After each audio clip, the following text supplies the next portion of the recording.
నమస్తే అన్న, అందరికీ నమస్కారం. కువైట్లో దాదాపు 20 సంవత్సరాలు పనిచేసిన ఒక భారతీయ మహిళ మరణించింది. స్థానిక మీడియా తెలిపిన వివరాల ప్రకారం కువైటు ఐఈఎస్ మాజీ సీనియర్ వైస్ ప్రిన్సిపల్ శ్రీమతి అన్సెల్మాన్ టెన్సీ జూడన్స్ గారు కేరళలో మరణించినట్లు స్థానిక మీడియా పేర్కొంది. ఆమె వయసు ప్రస్తుతం 57 సంవత్సరాలు. శ్రీమతి టెస్సీ గారు 2006లో కువైట్కు రావడం జరిగింది.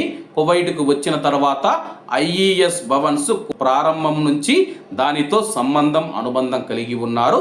మరియు ఈ సంవత్సరం 2025 ఏప్రిల్ వరకు తన యొక్క విశిష్టమైన కెరియర్ను కువైట్లో కొనసాగించారు. ఆమె అనారోగ్య కారణాల వల్ల పదవి విరమణ చేసి కేరళలో అయితే చికిత్స పొందుతూ ఉన్నారు. 2006 నుంచి ఆమె కువైట్లో పనిచేస్తూ ఉంటే కువైట్లో ఉన్న భారతీయ సమాజానికి ఆమె విశిష్ట సేవలైతే అందించడం జరిగింది. అనారోగ్య కారణాల వల్ల 57 సంవత్సరాలలోనే ఆమె పదవి విరమణ తీసుకొని ఈ సంవత్సరం ఏప్రిల్లో అయితే ఆమె కేరళకి అయితే వెళ్ళడం జరిగింది. అక్కడ చికిత్స పొందుతూ ఆమె మరణించినట్లయితే స్థానిక మీడియాలో కథనం వచ్చింది.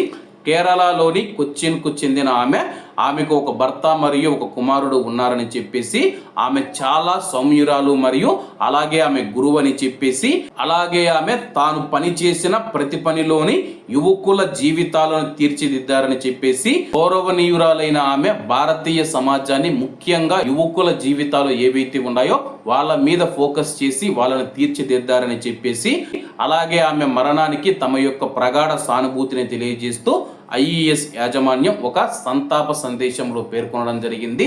ఇలా ఎందరో భారతీయులు మనం చూసుకుంటే కువైట్లో పలు రంగాలలో రాణిస్తూ తమ సేవలను అయితే కువైట్ దేశానికి అందించడం జరిగింది. అలాగే కువైట్లో 10 లక్షల మంది భారతీయులు ఉన్నారు.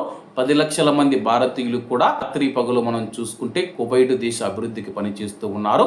అలాగే ఆమె యొక్క కుటుంబానికి ప్రగాఢ సానుభూతి తెలియజేసుకుంటూ అందరూ బాగుండాలి, అందులో మనం ఉండాలి. అందరికీ నమస్తే అన్న, జై హింద్.